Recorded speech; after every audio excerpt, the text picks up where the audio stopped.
gün Başlı Belin İnkişafına Dəstək İctimai Birliyi tərəfindən 113 gün düşmən arxasında mübarizə, Başlı Bel qətliamının bilinməyən tərəflərini əhaliyə çatdırılması layihəsi həyata keçirilir. Layihə Azərbaycan Respublikasının qeyri-hökumət təşkilatlarına Dövlət Dəstəyi Agentliyinin maliyyə dəstəyi əsasında keçirilir. Layihənin eksperti Xalid Müəllim digər məsələləri danışır. Layihənin əsas məqsədi Ermənistanın Başlı Bel kəndində törətdiyi qətliam, mülki insanların 113 gün düşmən arxasında yaşadığı və apardığı partisan müharibəsi, bu partisan müharibəsi zamanı mülki insanların qorunması sahəsində həmin hadisə iştirakçılarının göstərdiyi qəhrəmanlıq, onların şücaətini geniş ictimaiyyətə çatdırılması nəzərdə tutulur. Bu layihənin ilkin tərəfidir. Layihə çərçivəsində ilkin olaraq onların yaşadığı iki kağıda video çəkiliş və şahidlərin dilindən hadisələrin qiymətləndirilməsinin aparılması nəzərdə tutulur. Layihənin növbəti mərhələsində isə bu hadisələr gənc nəslə, xüsusən universitetlərdə təhsil alan gənclərə çatdırılması nəzərdə tutulur. Demək 1993-cü ildə biz aprel ayında o döyüşdən sonra, atışmadan sonra, yəni ermənilər bizə hücum eləyəndən sonra Dəmir kağızında bir 2 gün, 3 gün qaldıqdan sonra o hava şəraitinə əlaqədar olaraq nəzərə tutduq ki, biz yenidən bu barıtlı kağızda deyilən bu əraziyə gələk. Gəldik biz 6 nəfər gəldik, gecə qaldıq burada. Bura biraz təhlükəsiz olduğuna görə. Ona baxmayaraq, yəni bizim eyni ilə Nəbinin kağızında olduğu kimi heç bir ərzağımız, heç bir yatacağımız olmamışdı. Eyni ilə burada da həmin bir variant var idi. Ona görə də gəldik bura. Biz gələndən sonra mən yaralı olduğuma görə, Məzahir yaralı olduğuna görə biz ikimiz qaldıq burada. Qalan yoldaşlar yerindən qayıtdılar əvvəlki o bizim atışma olan əraziyə, portda deyilən bir ərazidə. Və getdilər onlar oradan demək çörək qırıqları gətirmişdilər, həmin qənd, pesov, belə şeylər gətirmişdilər. Həmin gecəsi biz burada o ərzaqdan istifadə elədik. Səhərsi günü açılandan sonra bizim yoldaşlardan Allah rəhmət eləsin, Xasay rəhmətə gedikdi. Xasay dedi ki, mən bir qaydım gedim Nəbinin kağızı tərəflərə baxım, qoyundan, keçidən, nəsə bir şey qalıbsa, belə bir şey qalıbsa, yəni görək, ola bilsin ki, heyvan dağılmışdı o vaxtı düzdə. Və getdi, gəldi, dedi ki, bəs Nəbinin kağızı istiqamətində dəlik daş deyilən idi. Orada kağıda, qayada bir dənə keçi gördüm. Təzədəndən bizim uşaqlar, yəni bizim yoldaşlar yenidən qayıtdılar, getdilər, həmin keçini tutdular, gətirdilər. Gətirdik, burada uşaqlar onu kəsdilər və burada da belə götürək də, duz yox, heç bir şey yox. Sadəcə olaraq bir dənə ocaq başladılar qalamağa.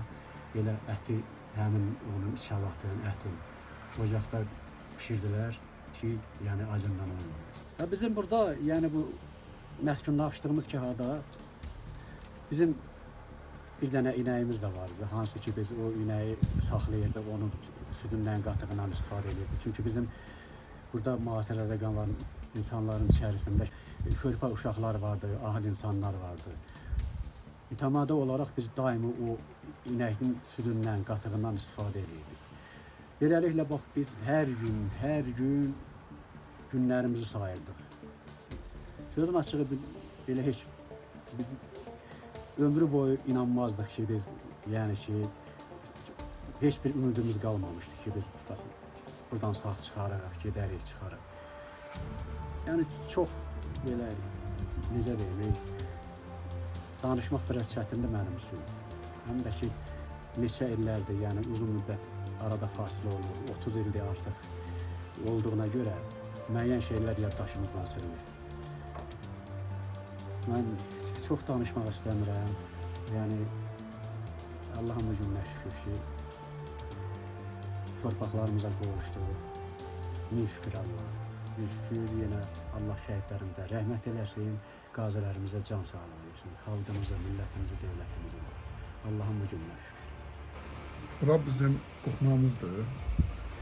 Biz hər gün axşam, yəni gündüzdən gedib kəşfiyyat kimi kəndi izləyərdik. Ermənilər hansı tərəfdə qalırlar, harada qalırlar. Biz onları izləyirdik ki, biz axşam hardasa gedib ərzaq zat gətirməkdən ötəri. Buradan düşərdik, gedərdik kəndin baş hissəsində biraz dayanardıq.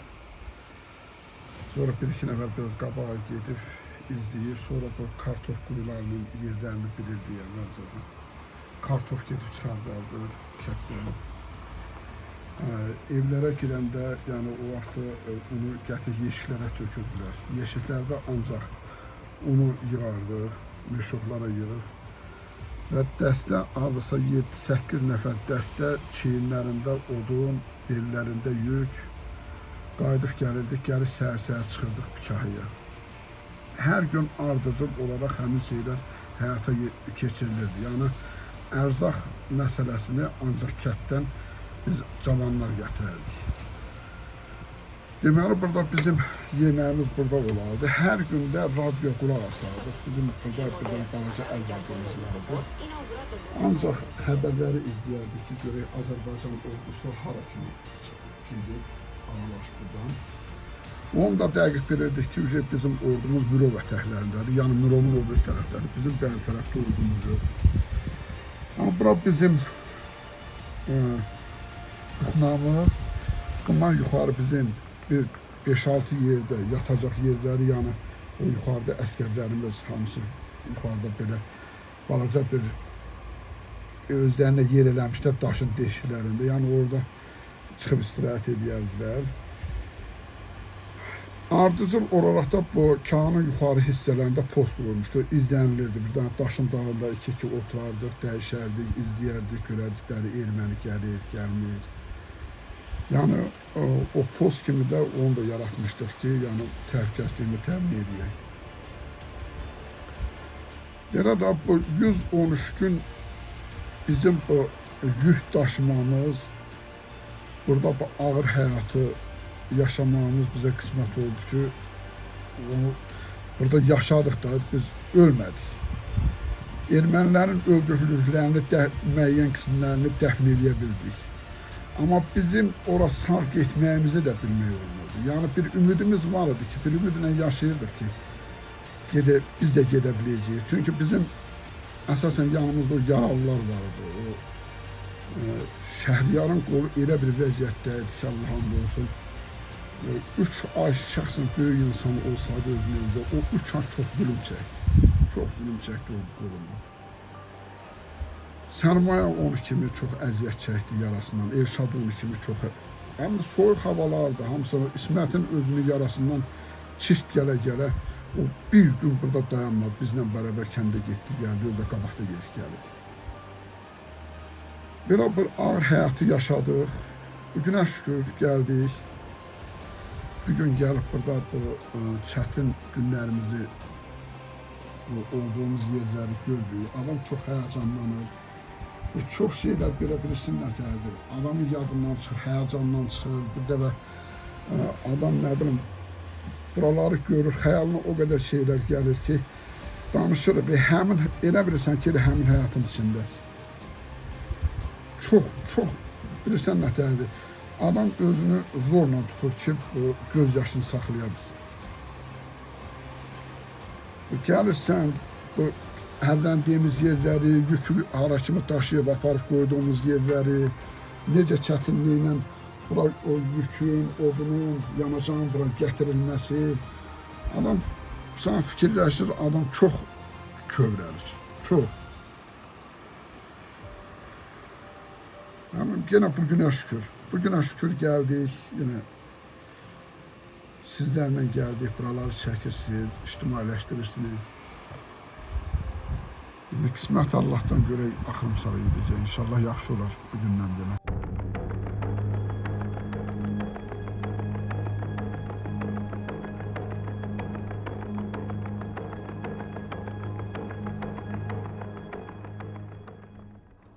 Deməli biz may ayının 7-8-i Nəbikəsində məsuliyyətdə bura düşəndən sonra Barsu kağları yazılan kağlarımız. Bizim məşğullaşdığımız kağlardan növbəti bir kağımız da bu kağıdır. Biz burada bir neçə kağıda insanların çoxluğunu nəzərə alaraq bir neçə kağıda məşğullaşmışdıq. Həmin kağların birində hal-hazırda oturup biz söhbət edirik. Bilirsiniz, bu hadisələr haqqında danışmaq çox da asan bir şey deyil. Qayıdırsan həmin tarixə, həmin günlərə, həmin hadisələri eynən təkrarən yaşayırsan və həmin o çəkdiyin istirafları bir daha öz içində mənəvi cəhətdən bir də çəkirsən. Ağırdır, danışmaq da ağırdır, xatırlamaq da ağırdır. Eləcə də o əzab-əziyyət başqa bir şey. O çəkdiyimiz o yük daşımadan tutmuş, arsızlıq daşımadan tutmuş hamısı bir tərəfə. Bizim içəridən çəkdiyimiz daha bir böyük istiraf. Özümüz üçün planlar qurub, gecə-gündüz fikirləşmədən biz bu hadisədən, bu cəhənnəm əzabından necə qurtulacaq, bu haqqında fikirləşirdik və elə olur ki, gecələr kəndə düşməyəndə də yoldaşlarla yığılıb burada onun haqqında məsləhətləşmələr aparırdıq. Planlar qururduq. Onu qeyd edirəm ki, biz 2 dəfə ya da 3 dəfə, tam dəqiqliyini deyə bilmərəm, biz Tərsər çayını gedib yoxlayıb, bu boyda məsafəni gedib yoxlayıb geri qayıtmışıq. Biz körpüdən qorxurduq körpülərdən keçməyə ki, ola bilər körpülərdə hansısa bir mina olar. Ona görə nəzərimizdən keçdik ki, ancaq Tərsər çayından biz xilas ola bilərik. Ona görə 2 dəfə və 3 dəfə də biz gedib Tərsər çayını yoxlayıb geri qayıdıb, Tərsər çayının amansız olduğunu, keçiləsi olmadığını nəzərə alaraq biz gözləməməklə dayandıq ki, bir müddət gözləyək.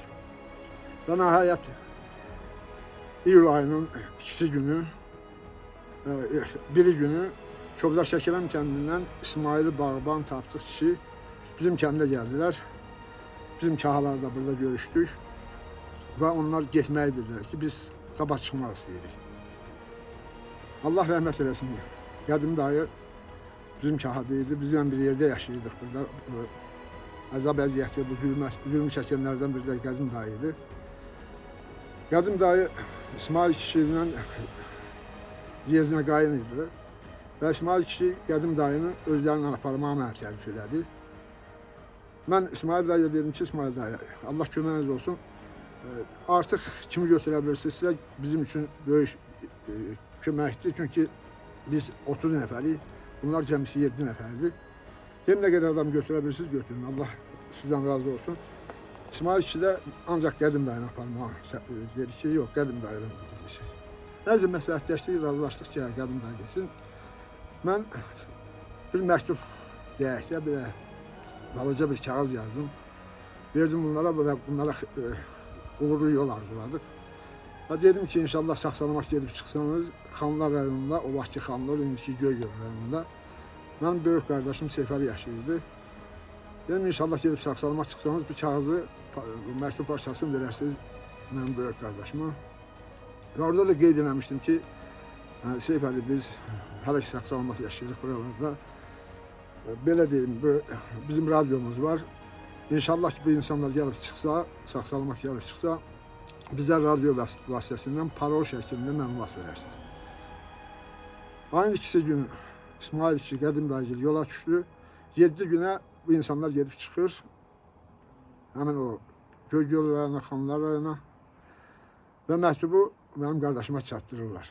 Biz bu məlumatı ayın 12-si günorta saat 2 xəbərlər proqramında bu məlumatı eşitdik. Məlumatı eyni ilə olduğu kimi deyim.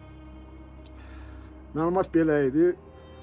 Kəlbəcər rayonunun Çobdar Şəkərəm kəndindən və Başlıbel kəndindən İsmail tapdıq Bağban kişi, Başlıbel kəndindən Qədim kişi hal-hazırda Xanlar rayonunda Kəlbəcər rayonunun qərargahındadılar. Eşas və İsmət Əzizovlardan xahiş olunur ki, görüşmək üçün təcili qərargaha gəlsinlər. Bilirsiniz, bu 4 ay başlı qaldığımız bir zülmün, zillətin içindən bir ümid işığı nəhayət gördük və o sevinci demək, onu təsəvvür edilmək bambaşqa bir şeydir. Qucaqlaşdıq, uşaqlarla ağlaşan kim, gülüşən kim, nə deyim, vallahi çox oradan bambaşqa bir səhnə idi o səhnə. Və axşam Ələsgər dayı rəhmətlik məsləhət gördük ki, inəyi kəsək. inəyi kəsilsin.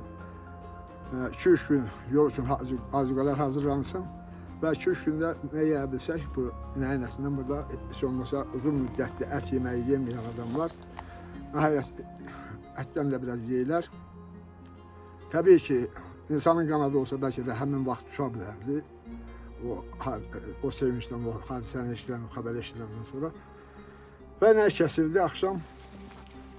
Eyni ilə Ələsgər dayının dediyi kimi hazırlıqlara başlanıldı, yol tədarüklərinə başlanıldı və burada yemək üçün özümüzə yeməklər hazırlandı. 30 nəfər adam, 29 nəfər, qədim dayını yola salmışdı, 29 nəfər adam hamı bir süfrə başında əyləşdik və Allahın bu günə şükürlər olsun, nəhayət ümid var, çıxa biləcəyik. 17-si günü 16-sı günü əmioğlu Eşat və Mahirlə sonuncu dəfə mən kəndə düşüb dayımın qəbrini ziyarət edib.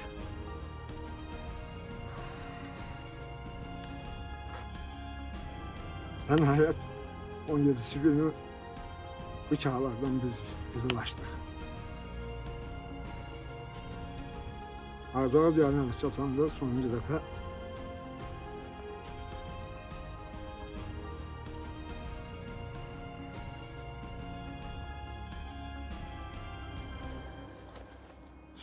torpağımdan öptüm və bir daha görüb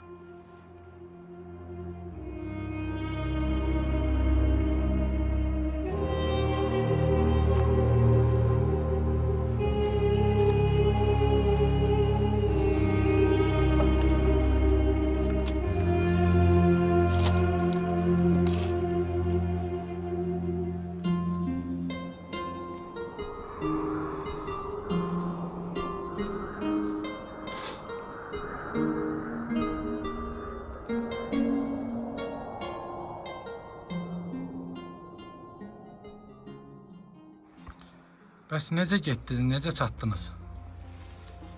deməli, buradan çıxanda biz yolu 3 tutkaya nəzərdə aldıq ki, 3 tutkaya yolu çəkə biləcəyik, bura başa biləcəyik inşallah. Və özgəni də haradasa 3 tutkalıq götürdük özümüzə. Biz getdik, bizim Ağcağız yaylağından keçəndə bizdə Xasay rəhmətli dedi ki, mənim kağıda biraz yeşim qalıb qayıtmaq lazımdır. Sənədlər qalmışdı. Və Xasay oradan təzdən geri qaydası oldu. Biz ona görə yol 3 tutka yox, 4 tutkalıq oldu yolumuz. 1 tutkalı əliyyəsi oldu. Nəhayət Xasay gedib qayıdandan sonra biz səhərə yaxın Quzey Çirkin kəndinə düşdük.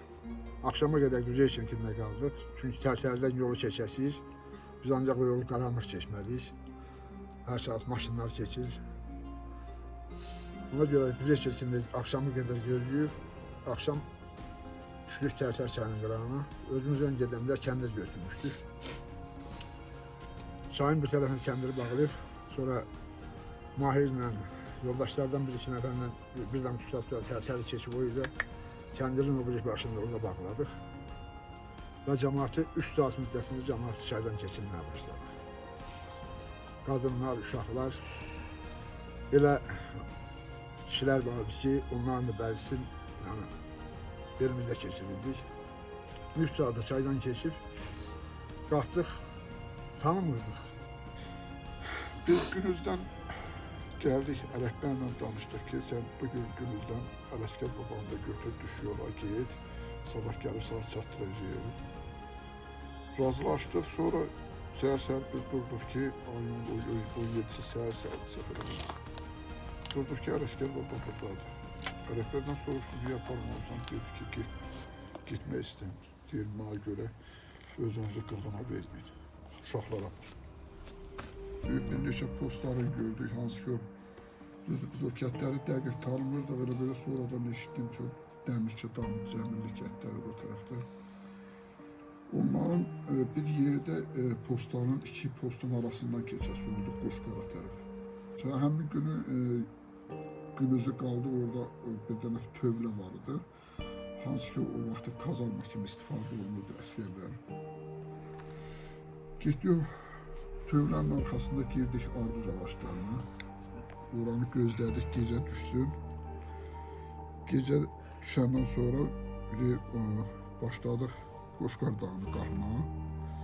Və qalxıb Qoşqar dağının başına çıxanda bir tərəfdə işıqları gördük. Amma hansı istiqamət olmağını şəxsən mən bilmirdim ki, bura hansı istiqamət ola bilər. Oradan yendik, Qoşqar dağını yendik, o yolda it yolu deyilən yer var, sonradan bizə dedilər ki, oraya it yoludur. Qalxdıq Murovun bir tərəfindən açdıq və gəlib Murovun o bir tərəf ətərindən baxdıq, gördük yaylaq yerləri görükür. Çoban boyunu açıq yaylaqdan dağa tərəf qalxmışdıq, yaxınlaşdıq. Da düşdük onun yanına ki, soruşduq ki, bura haradır. Dedi, bura Daşkəsənin Zivliyən yaylağı. Deməli biz Alaxancalıya düşdük. Alaxancalıdan qabaq Zivliyənin yaylağındakı cəmaət bizi çox isti qarşıladılar. Hərə öz evindən biri qatıq gətirir, biri qaymaq gətirir, biri pendir gətirir və Alaxancalıya düşəsi olduq. Alaxancalıda cəmaət körpədən tutmuş böyüyə qədər bütün kənd cəmaət söküldü. Həmin çayın qırağında açılan o sürənin kənarında. Təbii ki, hamı maraqlanır. İçimizdə qadın var, uşaq var. Amma bəs bu vaxta qədər necə qalmışsınız, nə cür qalmışsınız? Hər əlində bir dəsmal biz danışırıq, bunlar ağlaşır. Elə bil bizimlə bərabər bu hadisəni onlar da yaşayırdı. Və nəhayət axşam düşəndə bizə Qəzərli maşın təşkil olundu. Həmin Qəzərli maşından biz Daşkəsən mərkəzinə çıxartdılar. Burada isə icra hakimiyyətindən tutmuş, baş prokurordan tutmuş, başqa rəhbər şəxslər gəldi. Eləcə də həkim bir qardaş gəldi. Bizim yaralılara, o yaralmış şəxsləri bir müayinədən keçirdilər. Ən ağır yaralımız körpə uşaq Şəhriyar idi, 3 yaşında olan Şəhriyar. Amma bunu deyim ki, o insanın qolu bir barmaq önündə bir sümükdən asılı qalmışdı. Anası onu kəsib atmağını da bizə xahiş edir, kəsin atın. Çünki ümid yox idi ki, bu qol sağalacaq. Onu deyim ki, biz Daşkəsənə gedəndə həmin qolundan o uşaq yüngül də şey olsa götürə bilirdi. Və həkim müayinə edəndə həkim qayıtdı ki, siz bunu nə ilə sağaltmışsınız? Bu, yəni, mümkün olan şey deyil ki, belə bir qol sağalsın. Buna da dedik, gəlmiş çatan şey nə idi? Toyuq dərisi, tapanla toyuğu. Balı tapanda bal qoymuşuq. Bir də Allahın verdiyi o təbii otlardan zaten elə dağıltı çayla, belə şeylərlə Rabbim sağ olun.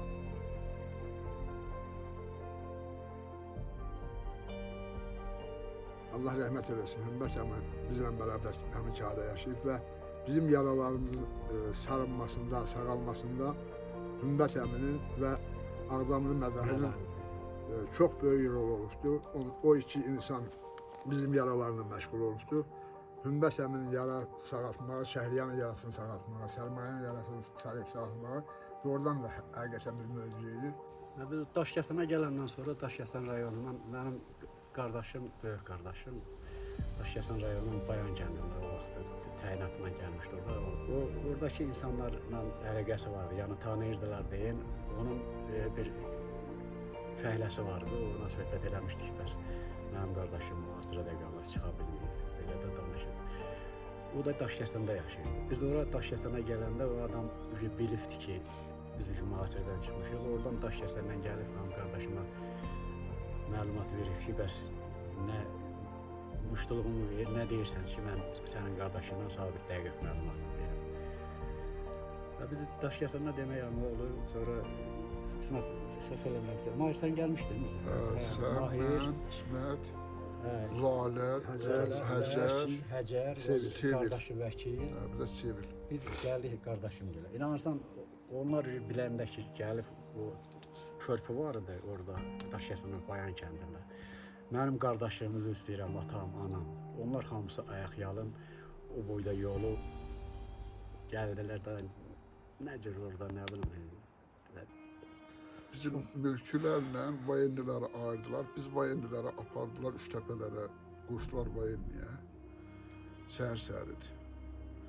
Səhər-səhər razvodda komandir gəldi. Komandira dedi ki, biz belə verir. Mühasirədən çıxmışıq, bizi bura gətirirlər. Bizim ailələrimizin xəbəri yox.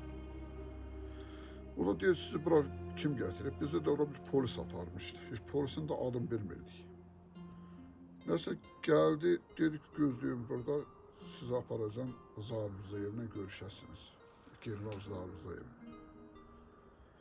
Nəsə bizi gətirdilər o generalın ştaba. Zaur Ruzayev gəldi, oturmuşduq, gəldi belə bizi qarşıladı, durdu. Bir dəstə hərbiçi ilə girmişdi içəri. Belə bizlə görüşə keçdi. O qayıtdı, o uşaqlara dedi ki, görürsünüz, o öz həmkarlarına dedi, bunların əziyyət çəkməkləri sifətlərindən görsənirmi? Bir mayor dedi ki, bəli, görsənir. Yadımdan çıxıb, atamgil gəlib çıxmışdı Gəncəyə. Atam, bəli, eşitmişdi, mən atamı görəndə tanımadım, Allah hamd olsun, beli bükülmüşdü, saqqal basıb, hamısına Allah rəhmət etsin.